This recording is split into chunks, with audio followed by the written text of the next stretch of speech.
प्रेम दुनिया का शायद सबसे महत्वपूर्ण और सबसे महंगा चिंतन है।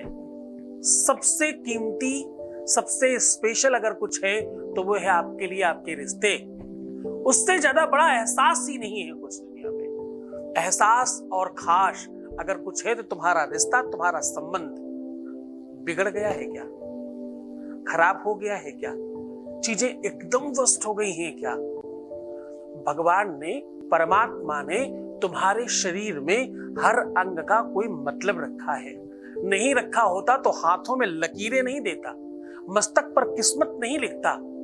हर एक अंग का एक अद्भुत मतलब है। इस अंग में ये चीज लगा कर देखो, लगाते ही तुम्हारा पार्टनर विश्व के किसी भी कोने में हो, सिर्फ और सिर्फ तुम्हारे बारे में सोचेगा और चीखे मार मार करके तुम्हें अपने पास बुलाने की इच्छा रखेगा। जानिए तो ये बात है क्या?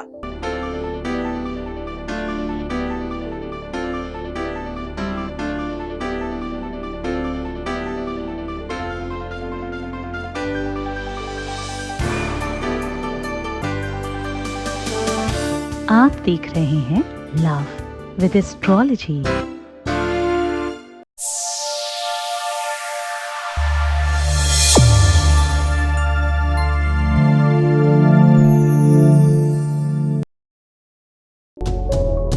नमस्कार, मैं हूं आचार्य सतीश अवस्थी। आपका बहुत स्वागत करता हूं लव विद एस्ट्रोलॉजी में। लव विद एस्ट्रोलॉजी में आपके अपने जीवन में प्यार भरा जाता है। लव विद एस्ट्रोलॉजी में आपको आपसे मिलवाया जाता है। लव विद एस्ट्रोलॉजी में हर हाल में आपको जिताया जाता है। लव विद एस्ट्रोलॉजी में जहां शादी के पहले, शादी के बाद की हर समस्या का समाधान किया जाता है, वहीं लव लाइफ और पारिवारिक लाइफ को सुदृढ़ बनाया जाता है। शादी हो नहीं रही हो, शादी चल नहीं रही हो, शादी के मध्य में कोई दिक्कत हो, मनचाही शादी करनी हो, बात किसी भी स्तर पे हो, तुम्हें जिताना, तुम्हें बेहतर बनाना लव विद एस्ट्रोलॉजी का पहला काम है। आप कह सकते हो जो जोड़ियां आसमान में बनती हैं उनका repairing centre love with astrology है। यहाँ गीता, वेद, पुराण, शास्त्र, उपनिषद, बड़े बड़े ग्रंथों पर रिसर्च होता है और रिसर्च साधारणतया आपको बता दिया जाता है। पिछले 20-21 सालों में 21 लाख लोग सफल हो चुके हैं। यहाँ का सक्सेस रेट 95% प्लस है और ये सब अभी भी जारी है। ये यात्रा कुछ दिनों से आपके साथ YouTube पर भी चल रही है।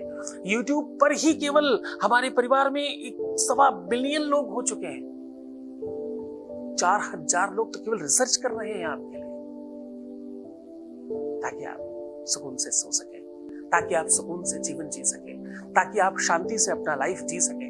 आज हर कोर्ट में पारिवारिक न्यायालय की संख्या बढ़ गई है, केसेस की संख्या बहुत ज्यादा बढ़ गई है। रिकॉर्ड्स कह रहे हैं जहां पहले फौजदारी, लड़ाई झगड़ा, दंगा फसाद इत्यादि के केसेस बहुत ज्यादा होते थे, तलाक इत्यादि के केसेस 10% थे, अब अपोजिट हो गया है, वो 10-5% बचे हैं और ये 100% हो गए। ऐसा क्या है कि रोज तलाक हो रहे हैं लोगों के? ऐसा क्या है कि संबंध रोज टूट रहे हैं? आत्महत्याओं की जितनी भी संख्या है उस पूरी की पूरी संख्या में से 97% केवल और केवल प्यार और रिश्तों की वजह से आत्महत्याएं हो रही हैं। किसी न किसी रिश्ते पे, मैं नहीं कह रहा हूं पति पत्नी और लवर्स के ही रिश्ते हो सकते हैं, माँ बेटे के साथ भी संबंध,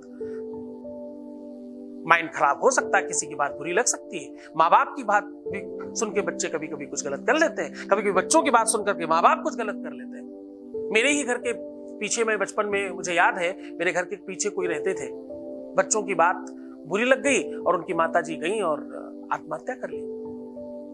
रिश्ता ही तो था कोई जिसने मजबूर कर दिया अपना देहांत करने के लिए, देहावसान करने के लिए। जीवन इतना सरल तो नहीं है, जीवन इतना सस्ता तो नहीं है कि इस तरह खत्म कर ले कोई। बहुत बड़ी फीलिंग होगी उस बात को लेकर के, तभी कोई कर पाया। ये सब नहीं हो, इसलिए लव विद एस्ट्रोलॉजी रेगुलर काम कर रही है। हम और हमारी टीम इसलिए काम कर रहे हैं ताकि हम नहीं कह रहे कि हम पूरे विश्व को बदल पाएंगे। अगर हम कुछ एक आध % भी चीजों को ठीक कर पाए तो हम अपने आप को सौभाग्यशाली समझेंगे। हमारी किस्मत बहुत बड़ी होगी कि हमने कोई % में लोगों को बचा लिया, उनका जीवन ठीक कर लिया। बस हमारे लिए वो बहुत बड़ा काम होगा और बहुत बड़ी पूंजी होगी। आज आपको वैसे ही कुछ सिखाने के लिए बात कर रहे हैं।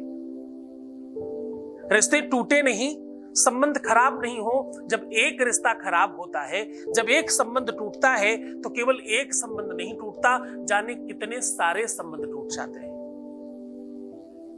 समधी का समधन से, समधन का समधी से, और परिवार में जाने ही कितने लोग एक दूसरे से कनेक्ट होते हैं, वो सब खत्म हो जाता है। मैं किसी शहर में जाऊं तो मेरी बुआ की बिटिया, मेरी मासी की बिटिया, मेरे फलाने का ससुर, उनका साला, उनका ससुराल, उनकी दादी, उनकी नानी, उनकी बुआ, उनकी फूफू, उनकी मौसी, उनकी चाची, कोई रहता है शहरों में, तो मन करता है चलो जी वो रहते हैं, चलो उनके यहाँ चलते हैं। जरा सोचना, अगर उनका संबंध टूट चुका हो तो आप कैसे जाएंगे? तो केवल एक रिश्ता कोई नहीं टूटता, जाने कितने रिश्ते टूट जाते हैं एक साथ, जाने कितने लोग अलग हो जाते हैं। और जो अलग होता है, जरा उसकी भी जीवन की व्यवस्था देखो, पूरा का पूरा ऐसा लगता है कलरफुल चीज नीरस हो गई, बेरंग हो गई है जीवन। एक विवाह के बाद दूसरा विवाह बहुत रेयर ऐसा होता है कि बहुत अच्छा हो जाए। 100 में से 67% लोग 100% कंप्रोमाइज करते हैं दूसरे विवाह में।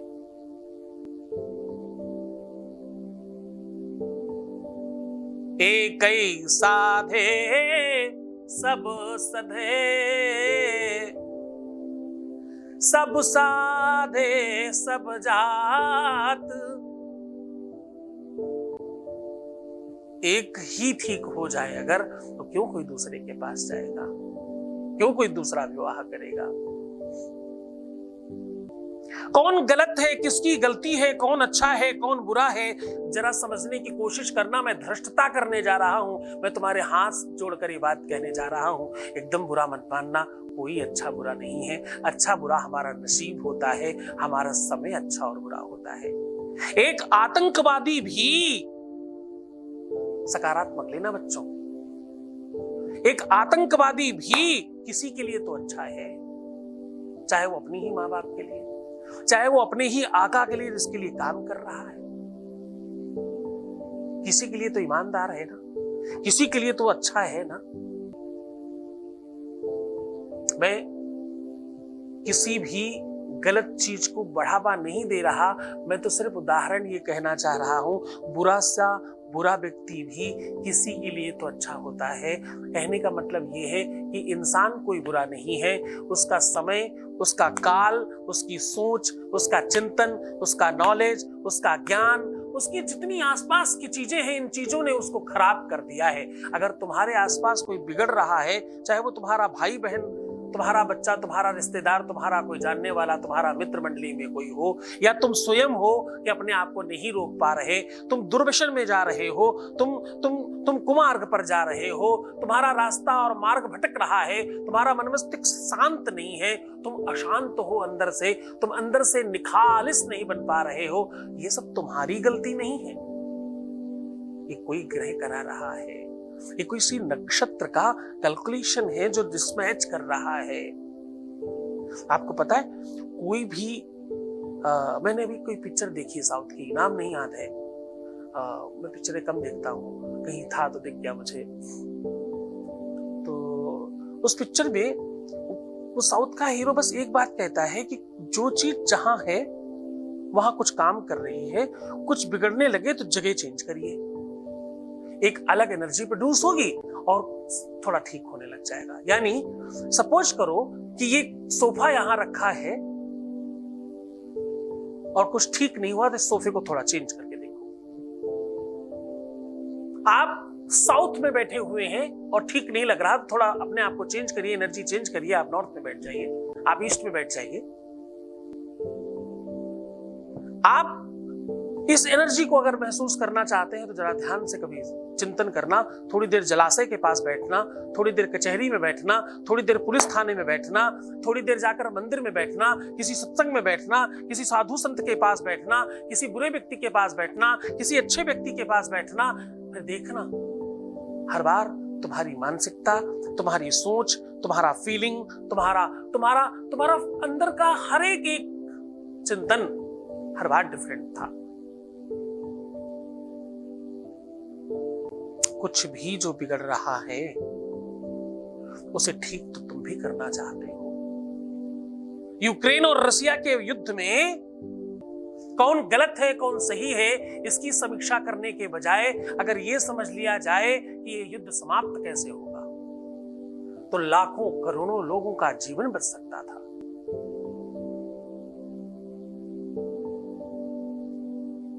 क्या जीवन इतना सस्ता है? प्रतिस्पर्धा, प्रतिद्वंदता और ईगो क्या इतना बड़ा है कि लोगों का बलिदान कर दिया जाए? चिंतन है, सोच है अपनी। गलत हाथों में आइटम बम मिल जाए तो उसका दुरुपयोग होगा ही होगा। गलत नेता के हाथ में देश आ जाए तो उसका पतन होगा ही होगा। ड्राइवर सही नहीं हो तो गाड़ी भिड़ेगी ही भिड़ेगी।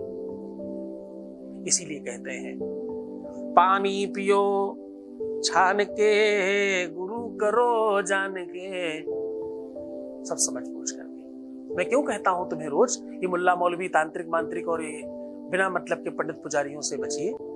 इसीलिए कहता हूं ताकि तुम सही दिशा में चल सको। इन्हें तो कुछ नहीं पता। एक सच्ची घटना बताता हूं, मेरे बड़े अच्छे जानने वाले हैं, कोई ज्योतिष का जा नहीं पता, भीम शीम है, थोड़े देखने सुनने में ठीक ठाक लगते हैं, खूब सारे माले झाले डाले रहते हैं, 4-6 चेले चपाटियों को लेके चलते हैं, ऐसा लगता है बड़े पंडित जी हैं। किसी की कुंडली पकड़ी,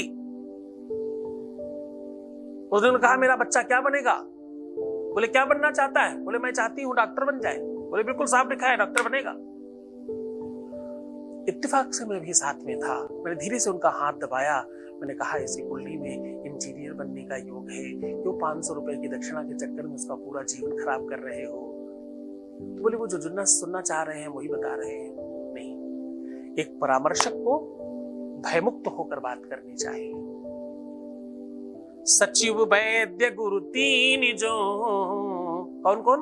सचिव वैद्य गुरु तीन जो, प्रिय बोले भयास।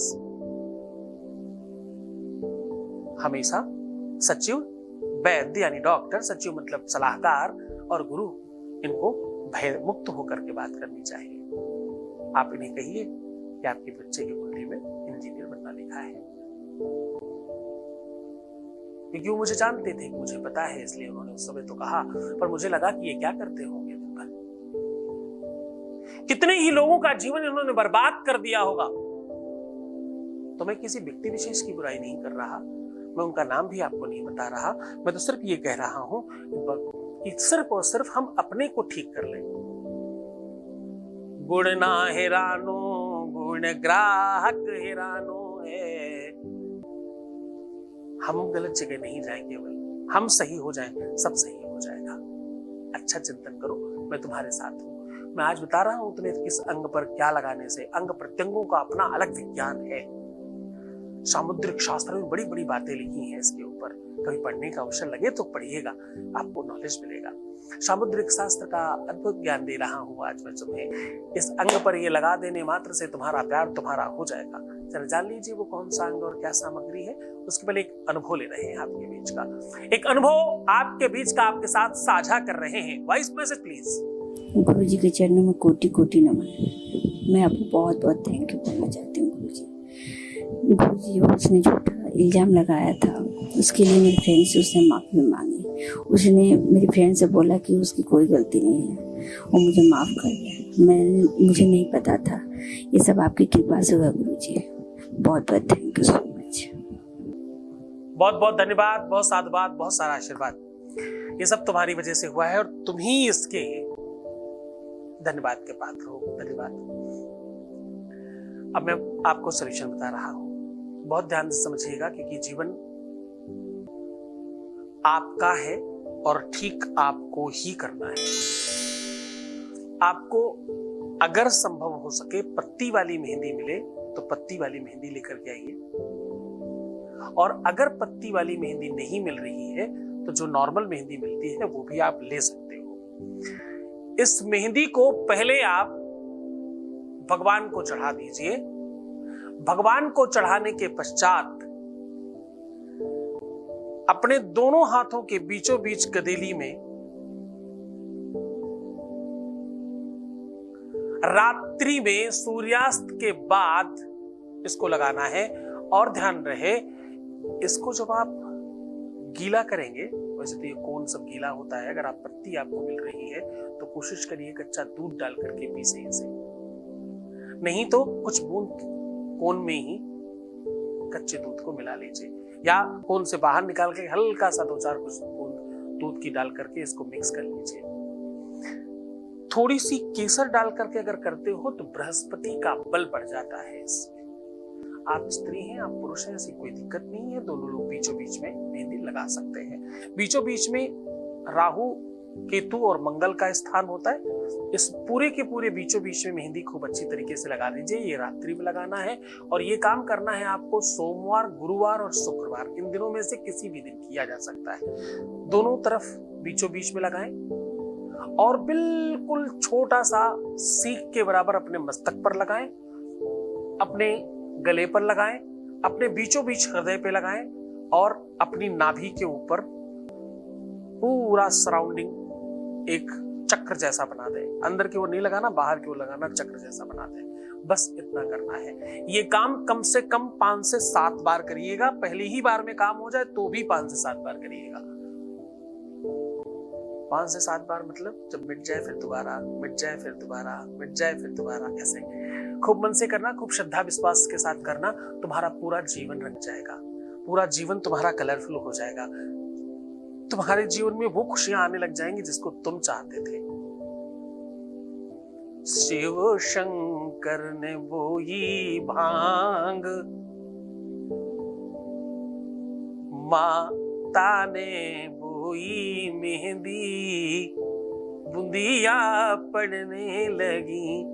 सावन का बड़ा विशेष भजन है, पहले महिलाएं गाया करती थी, माताएं, और ये अपने आप में शास्त्रोक्त होता है, इसलिए माता गाया करती थी। पहले के जितने भी भजन है वो सब शास्त्रों से निकाले हुए हैं। पूरे मन से, पूरी श्रद्धा से, पूरे विश्वास के साथ करना। मेहंदी श्रृंगार का सबसे बड़ा गहना है, इससे बड़ा कोई गहना नहीं, इससे बड़ी कोई सामग्री नहीं, इससे बड़ी कोई वस्तु नहीं है। खूब मन से, खूब श्रद्धा, खूब विश्वास करो और मुस्कुराओ, सुंदर बनो, बेहतर रहने की कोशिश करो। हर आधे घंटे में प्रणाम करके पानी पीना, अपना खूब ख्याल रखना, रोना मत, परेशान मत होना, दुखी मत होना, अपना ख्याल रखना है तुम्हें। प्रीवियस लाइफ नहीं बताना, पैसों का आदान प्रदान नहीं करना और किसी भी तरह से नेगेटिव नहीं होना। जितना हो सके प्रफुल्लित रहो, छोटे बच्चे बनने की कोशिश करो और सिर्फ अपना ख्याल रखो। मैं तुम्हारा भी रख रहा हूं वैसे तो, अगर तुम्हें विश्वास होगा तो अपने पास पाओगे। तुम्हारा, तुम्हारे प्यार का, तुम्हारे परिवार का, सबका ध्यान है। ओम नमः शिवाय।